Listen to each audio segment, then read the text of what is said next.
Hi, everyone. I'm Nina Collins, officially here from Revel. This is our weekly podcast recording of our podcast, Raging Gracefully. So we record it live once a week on Wednesdays, typically, where guests can join and you can ask questions in the chat. And then this gets released as our podcast on Friday. So wherever you find podcasts, please subscribe, please review us. And today we're really lucky and honored to have Rebecca Walker. We're here to talk about Rebecca's new book, Women Talk Money, Breaking the Taboo. And I will read you Rebecca's fabulous bio in case you don't know it, because she's awesome. Rebecca Walker is the author of several best-selling books, a speaker who's appeared at over 400 universities. That's kind of a staggering statistic. Literary conferences and corporate campuses, and a DEI consultant for several Fortune 500 companies. That's cool that you've started that. So yeah. That's awesome. She's the co-founder of the Third Wave Fund, an organization that gives grants to women and transgender youth working for social justice. Walker was named by Time magazine as one of the most influential leaders of her generation, and she lives in LA, so I should have known that. And I've known Rebecca peripherally for years. She's also the daughter of Alice Walker, who's hugely well known, and I'm the daughter of a much less famous Black writer, and we connected on that many years ago. Rebecca's written an amazing memoir about her mom. So yeah, we kind of know some of the same people, like Bliss Broyard is a mutual friend, and Dancy Senna. And, so welcome. I did not write a memoir about my mom. That's very important. Didn't? Of course not. I wrote a memoir about my own life called Black, White, and Jewish, about growing up mixed race as the child of both of my parents. My father was a civil rights attorney and fell in love with my mom, who we all know at this point. And I was a product of their union and then their divorce. and my memoir, my first book, actually it was my second book, is Black, White, and Jewish, Autobiography of a Shifting Self. And my mom appears in that book, but it's definitely not about her. That's really interesting. Thank you for clarifying. And you're right, that was the book I was thinking of. And that's an interesting distinction. Do you think you'll ever write a book just about your mom? You know, good question. Unclear. You know, right now we are we're in such a deep, very close period of our lives where our relationship is very strong and lovely in all ways. And so it's possible that at some point I would write about this period, you know, in our lives. I've written in different ways about the struggles that we've had in our relationship. So it would be nice to write about this period. Oh, you're lucky. That's possible. That's really great. I'm glad to, right. That's the other thing for the audience. I mean, I'm also biracial, Black mom, white dad, not Jewish, waspy. And my mom died when I was 19. So I envy you. That's great that you've, I'm sure, had a lot of ups and downs and whatever's with your mom. And now, how old are you? We're the same age, I think. I'm 52. Yeah, I'm 52 too. We're both born in 69. Yeah. Yeah. Great year. I'm so happy that we made it in the 60s, you know. But definitely an interesting, I'm often surprised when I think back about being the child of a Black and white union, which seems so normal now, but was pretty not normal in 1969. Well, yeah, it was illegal. My parents, yeah. So my parents married in New York where it was legal. But they were living as civil rights workers in Jackson, Mississippi, where it was not legal. And it was deeply unacceptable. And, you know, as I write in Black, White, and Jewish, the Klan, you know, left cards on our doorstep. My father, you know, we had a rifle in the kitchen. They were threatened constantly. My father run off the road. You know, I mean, I think they were and still are two of the most courageous people that I know. And so it is more common now. And it was much less common and very dangerous then. Yeah, you know? Yeah. It's kind of amazing. All right, well, we're here to talk about money. So my first question is, what led you? I love talking about money and think that people obviously don't do it enough. And women particularly need to be much more honest about it. But what drove you to write this book? You've written a lot of books. Why this one? 10 books. This is my 10th book, I think. I keep going back and forth on this question. It's my 10th book, my 9th book. So I decided to do this collection about women and money. Initially, I started thinking about it in 2008, in the middle of the Great Recession, because so many of my friends and colleagues and women in my cohort, in my Facebook chat groups, and my, all of my friends were starting to, because the financial stress was so intense for all of us, no matter what position we inhabited on the financial spectrum, everyone was sort of forced to be much more honest and open about money, because it was just what we had to talk about. It was a really scary time. And we're feeling a little bit of that right now, but that was the scariest time of my life, for sure. Financially. Terrifying. Yeah. And what I started to feel as I was having these conversations was how rare it was for us to be talking honestly about it, first of all, and how much trauma or shame or guilt or unresolved materia, psychic materia was being held by all of us around money. And how, as someone who's fascinated by people's stories, someone who is always, I think I've spent my life supporting human beings in their attempt to identify the story that they have been given and rewrite it for themselves. I think starting with Black, White, and Jewish and doing it for myself, that book is really about moving from being kind of a tragic mulatto to a magic mulatto, sort of transforming one story. So anyway. That's a beautiful phrase. And I should also just pipe in here that Rebecca also runs a lot of writing workshops. So yeah, your life has been about midwife. I do a lot of that. Yes. I haven't done very much lately, but now working within the DEI space with big companies, it's about rewriting the narrative, like a corporate narrative. What is the company? What's the story of the company? And that's been really interesting to sort of shift gears into that. But anyway, so talking to all of these women, I had a real urge to support transforming these stories about money from like in the book, there's so many different essays and perspectives. So if we talk about someone like Latham Thomas, for instance, who writes about, as a Black woman, her first experience, her the most potent experience she had with money was watching her mother, who was a real estate agent in Oakland, go into a bank to cash her commission check, which was $23,000 or something, and having the teller call the police because she didn't believe that she had gotten that money honestly. And the police came and handcuffed her mother and took her to the station. And she was carrying that narrative, that story, that wound, that trauma. Yeah, that's really a wound and trauma, and what a heavy association. Yeah. Yes, and it was shaping her thoughts about what it meant to be a Black woman and what she deserved and what her value was, and what would happen to you if you had a lot of money, if you had any money, that it was criminal, right? That you would be punished, that you could be imprisoned for having money. And I think that is a story that is very resonant for many, many women of color, many humans on this planet within hypercapitalism within this country. And that was that's just one example of a story that I felt that if she wrote about it and we talked about it, it could be of benefit, not just for her to work it out, but for all of us who are holding that particular wound.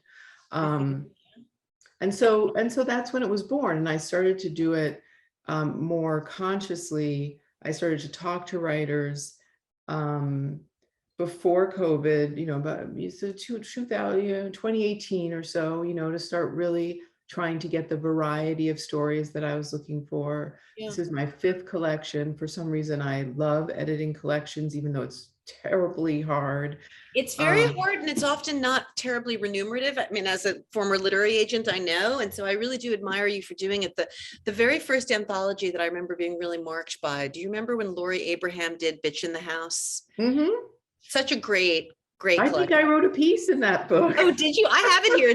I don't keep books anymore unless I love them. And that book I have kept. And that book is like 30 years old. You probably did. Great book. That was the first great anthology. So anyway, I applaud you for doing them, because when they're great, they're really so important. And this is such an important subject. Yeah. I think so. And usually I do a collection when I know it's an important subject, and I also know that I'm not going to be able to pull a full book on it myself. Yeah. And Well, let's actually with talk, this book, yeah. I had started something that was more of a memoir about money. And I knew that it would be more effective and impactful if I had more stories, a broader view. Well, let me ask you, so your mom wrote a short foreword, which made me Yep. wonder, what a few different questions. I wonder what lessons you got from your mom that have shaped your life, because I'm just interested from your personal story. And then I'm also wondering what were the biggest surprises for you? Because actually my biggest surprise in reading this book was actually how hard it was to read in a lot of ways. Like, these are not easy stories.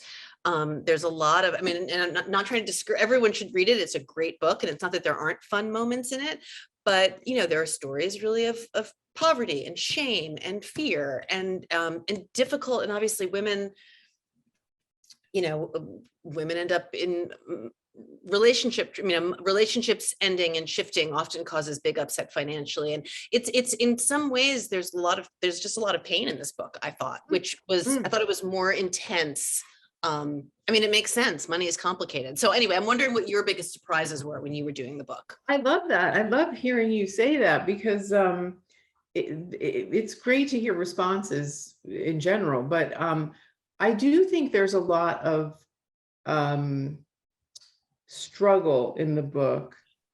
But one of the things that I love about the book, and that did surprise me in some ways, is that each person who is writing, each writer, each contributor, actually gets to a healthy place by the end of the piece. Yes, And to so, your point that yes. talking about it can be healing. Yes, you can see that. And not only do they get to a healing place, but they get to a place that is a point of radical intervention with the culture in which we live. So we have everything from Latham's piece that I just talked about to Leah Hunt Hendricks's piece. She's the daughter of one of the wealthiest women in America, and she uses her wealth to fund movements like BLM and Occupy Wall Street and many, many others. So there's a way in which each writer resolves their trauma. Latham ends up becoming this incredible doula and starting her own business and recognizing that for her, wealth has to do with being in community in a certain way and sharing wealth and empowering more than just herself. You know what I mean? Yeah.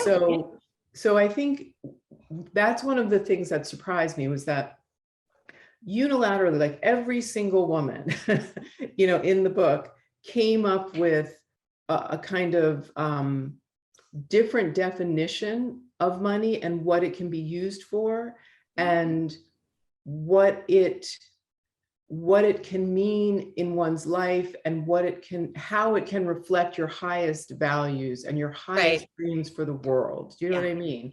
Yeah. So I think, and I think that speaks to the way that women spend money differently, think about the world differently. If we had, what the money that Putin has, I don't think we would be doing what Putin is doing. If we had the money that Trump has, we wouldn't be doing what, you know what I'm saying? That there's something, I don't want to generalize and I don't want to essentialize, because obviously that's ridiculous. But the writers in this book really exemplify how differently they, and I think we collectively,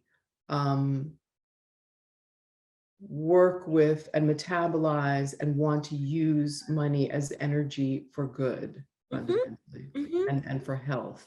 Yeah, I mean, the word that comes to mind is reckoning. Like, I think each of these essays, as you say, money means different things to all of us, is traumatic in different ways to all of us, right? So the value in kind of writing the story, and the value, I think, in reading the book, is that we all, and in fact, I've done financial expert events. I did one with a company called Dow Janes a few months ago, and it was called Writing Your Financial Story. Like, she talks about any kind of good financial advisor or therapist, or, in the kind of more woo-woo world, will tell you, you really do have to understand your trauma around money to understand how you want it to work for you, or to be better at saving, or be better at it. Like, it's not something we can ignore. Basically, money and our feelings about it are Exactly. really, really core to the way we go through Or the world. Yeah. totally. Yeah. And that's also why I think this book came to being, because I realized that, and some people come to it and they think, oh, well, this is going to be about, how I should invest my 401k and how I should do my budget and all, this kind of straightforward money advice. But for me, this is the precursor to I was that. about to say, it's before that. Yeah. It's Yeah. before that, because you can't skip. It's like a spiritual bypass. You don't want to skip the actual work that allows you to make the good decisions and have the vision that you want to put into place for how you're actually going to use your money. You need to really excavate what's inside first. Yeah, no, So we each yeah, have, right. Like, I grew up yeah, with, no money and kind of artist parents, and was certainly shaped by, and when I was growing up, like, if the washing machine broke, it was super stressful, like super stressful. I remember my mother crying at the vet's office when we had a dog that got hit by a car, because she had like 2 little kids and she had to decide, do I go into debt to spend the money to try and save this dog who she didn't even really care about? Or do I just let the dog die, even though I've got 2 little kids here crying at my feet? Like, I remember these moments of real, and, and we weren't like living on Skid Row or whatever, but we, there was real struggle and whatever, everyone's life, and then I married a hedge fund manager. And so, like, the way we make peace with what we need and how we want to spend is very complicated, and how we save, right. and, how much That's a very value. interesting, right. That's a very interesting story. I mean, I would love for you to write that piece or the book, because, the idea that your mom is sitting there navigating, the emotional well-being of her children, the life of another sentient being, the dog, and, whatever numbers she was running in her head for what she had to pay for everything else, trying to, and I think this is very common for women, trying to figure out whether the emotional well-being of the family is more important than a kind of physical necessity.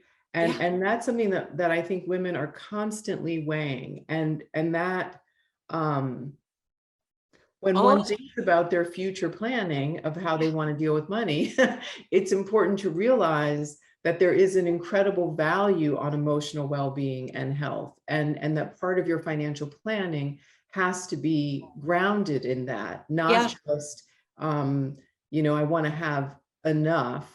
It's what I want to have enough for, Right. That's and it's exactly. not like I want to have enough for this kind of car and to be able to travel. It's, I want to have enough to make sure that my children have the psycho-emotional support they need. I want to have enough so that my spirit can be fed by beautiful rugs, for instance, whatever it is that keeps you human, that keeps you whole and sane, has to be factored into that. And that's different for every person. That's right. Like, as you were saying, for some women, it might be doing public service. It might be, right. And I place a really weirdly high value on real estate. Like, my boyfriend commenting on it. For me, there's something about the safety of home and creating a space that is beautiful, that is so important to me.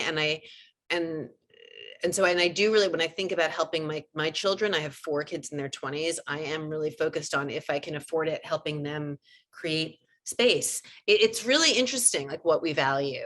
Yes.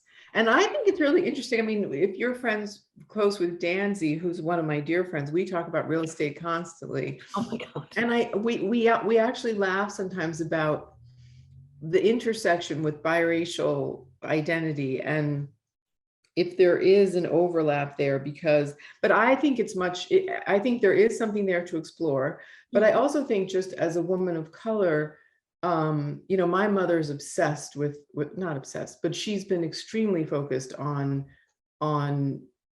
real, what we call real estate, but really ownership of where she lives. Yeah. And and it comes from being a sharecropper's child, I'm sure. and Well, the history of Black people, and not being able to own land, and not being able to control where you live, how you live, the safety of how you are living, where you are living. And so for us, there's a DNA, there's a psychic, there's an ancestral focus on it that I think is so profound. And so I share that with you. It's that's something really that, interesting. That makes me feel yeah, good to hear that, because I definitely, and I also have a weird obsession with cars, because there's something about freedom and, again, autonomy. And my boyfriend's always like, why do all your kids have cars? I'm like, well, they're in their, like, they're adults, and you, like, if, I mean, one needs to drive. Like, I never understand people who don't drive. right, But right. I think you're right, for a Black woman, and for women in general, right?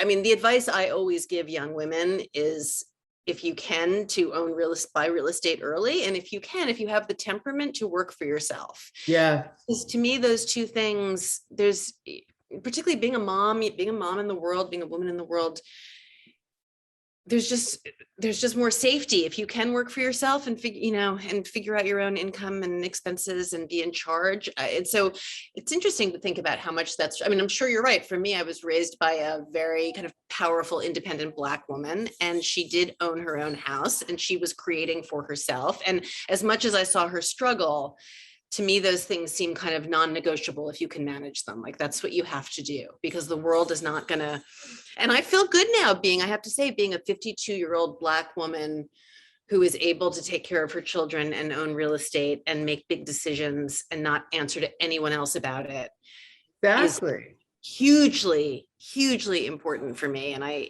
yeah. Yes, and I think that is the goal for Yeah. us as a community, and to be able to say that unabashedly, That's and to right. completely embrace that. I did the first in-person event for this book last weekend at a fantastic woman-owned, Black woman-owned Ooh. bookstore in LA called Reparations Club. So we're right on topic. I'm Oh my so God, into how them. great. Reparations Club. I can't wait Reparations to check Club, it they're out. genius. I love them. I'll do anything for them. Anyway, so, but what was so interesting about the conversation, mostly women of color, I would say 98% women of color, 96% Black women, many of them who have worked in the industry, in the movie business, film business, whatever, the biz out here in LA. And so many of them told the story of being in writers' rooms or being in conversation with very wealthy white people and feeling very repelled, repulsed, offended by the sensibility of those people. And as a result of that, they felt that they wanted to get away from wealth building, because their idea was that the money was making the negativity, right? So not that money is neutral, and that their loveliness and their bounty and their good judgment and their everything they would give would come out of their wealth, but that they should sort of push it away, and that the righteous thing to do was to basically leave those spaces, not in, there was this aversion because of this exposure. And so we talked a lot about the kind of the impracticability of that, and the limitations of that. The self abnegation, I think, is the word. I mean, that's not a good idea. Not a good idea. But I understand it, because they are thinking about rejecting the capitalist norms of wealth and hoarding as a radical act. And I understand the thinking there. I do too. But a more radical, right? But a more radical act is what I said is, become a badass, wealthy Black woman who can, fund a school, fund a country, do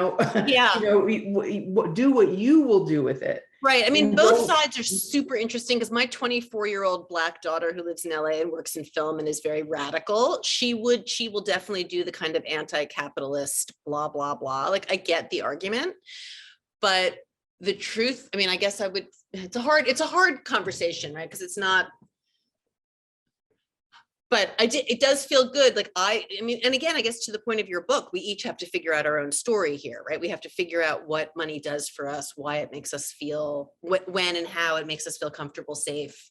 There's so many layers to this conversation, right? And you're right. All of this is before you figure out how to save and how to invest and how to inherit, how to bequeath, how to inherit, how to donate, how to all of that.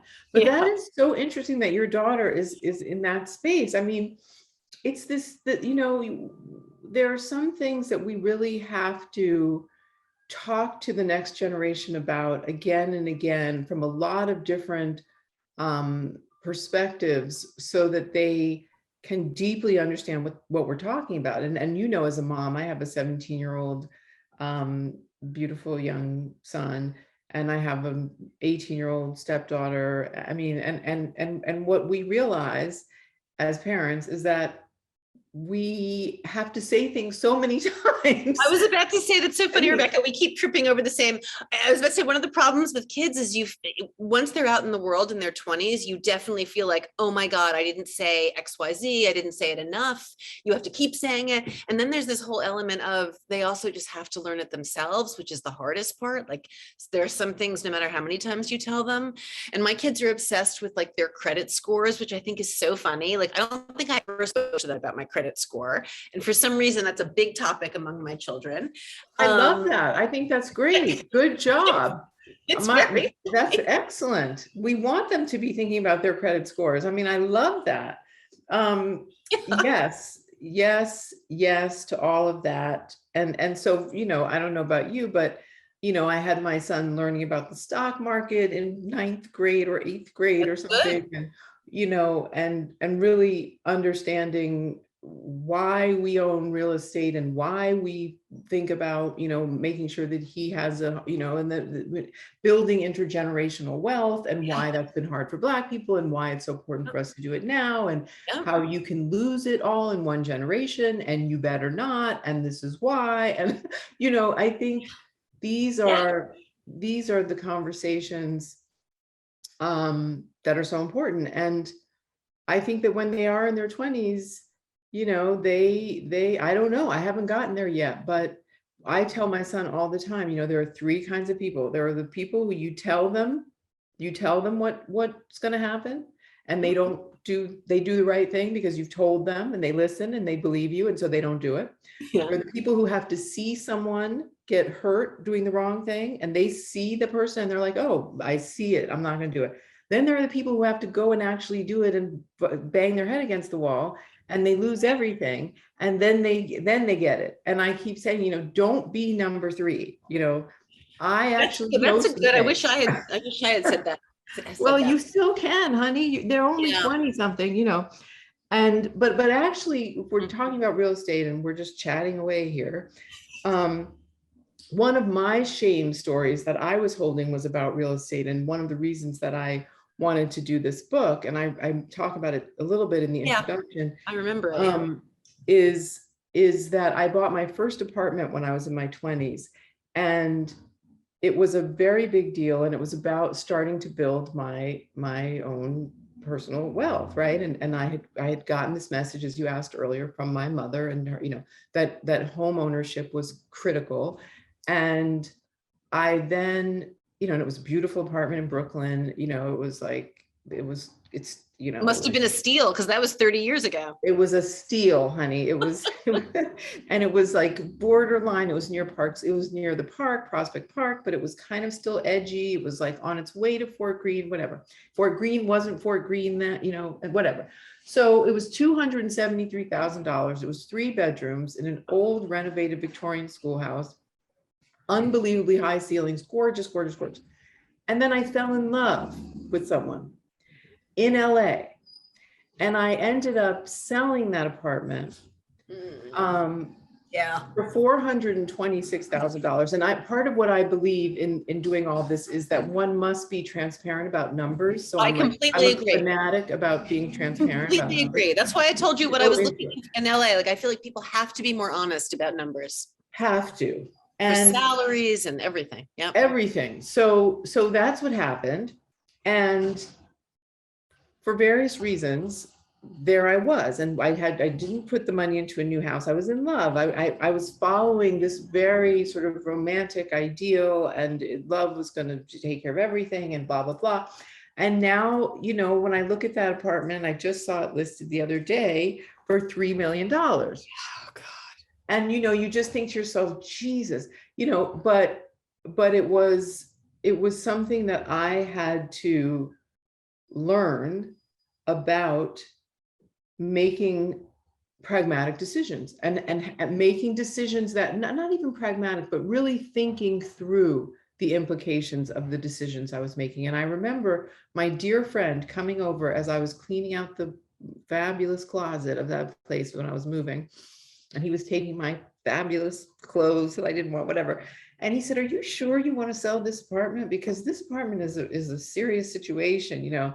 Yeah. And I was like, "Yeah, it's going to be fine." And he was like, "Really, girl? Are you sure?" Mm-hmm. And he knew something. And I wish I had just paused. Yeah. And thought, because that's what happened. Yeah. So I had been holding a lot of that, you know, this sense of like, That's oh, a I good made story to this release, mistake. because I have to say, like, I feel all of that, but there's a part of me that feels also very, I mean, the reality in life and in real estate and investing is you can't do everything right. You have to forget, like, there are moments, like, I'm sure you've made plenty of smart decisions, and you also have to forgive your younger self, but that's And a hard also, story. and also, you know, I learned a lot from the relationship. It was, you know, all of I don't have regrets generally as a human. I don't think they're that functional. And I like to learn from everything that has happened and transform it into something fundamentally positive, because otherwise you're holding on to a lot of bad feelings and negative emotions, which is the same as bad feelings, but negative sort of psychological. It weighs you down. It weighs you down. It weighs you down. Thank you, honey.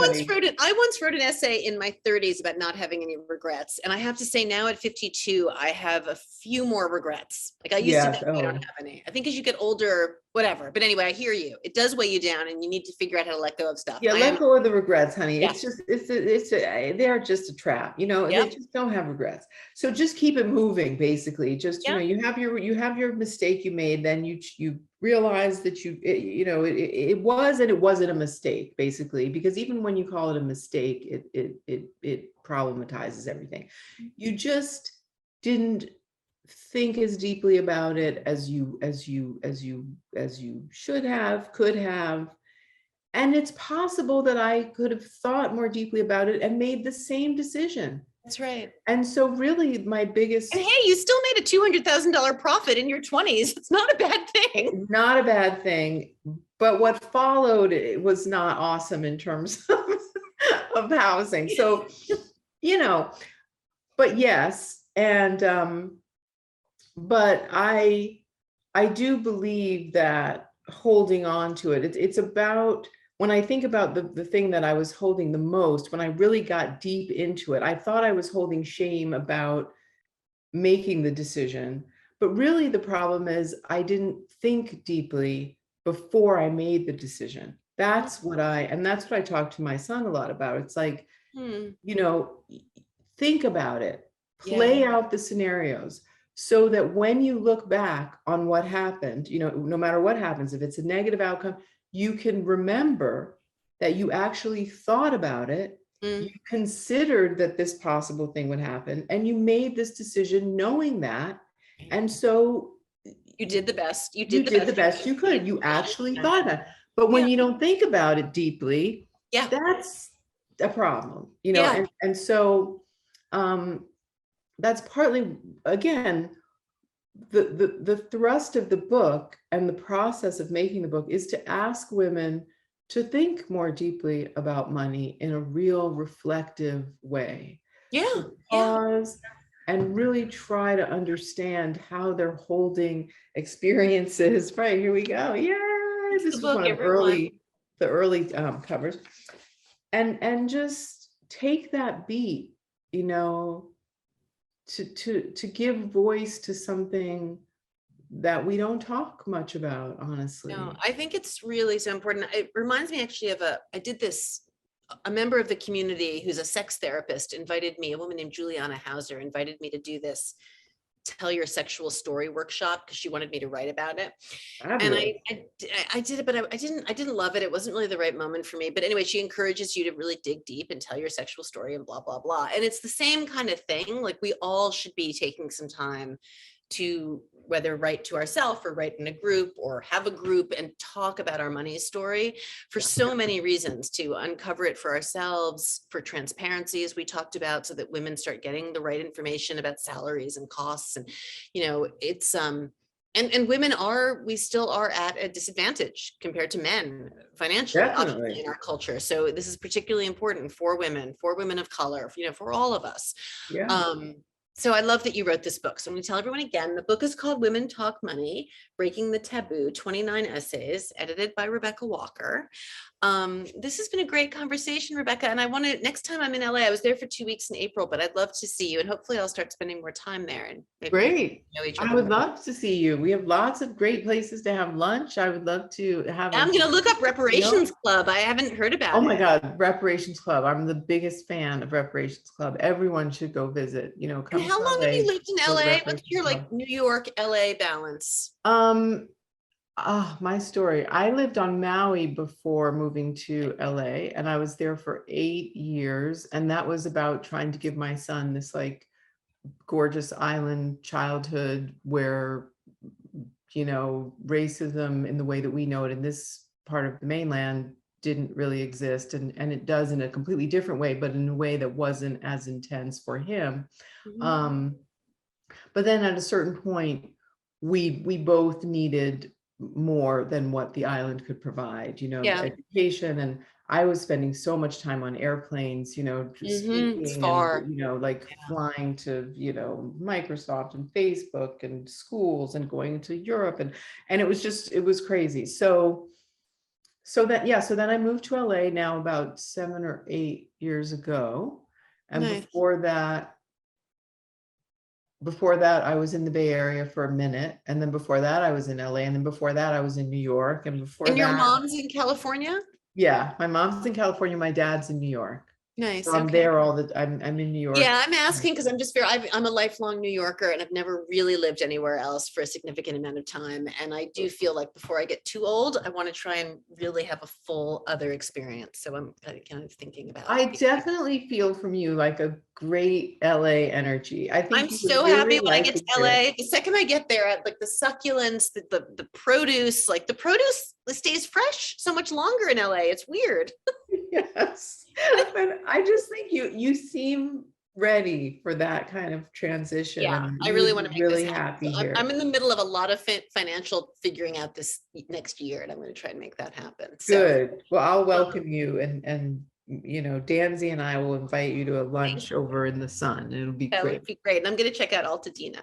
Okay. Yes. All right. You for sure. Okay. Everyone check out Rebecca's book. Big kiss. Thank you. You're welcome. Thank you. All right. Bye-bye.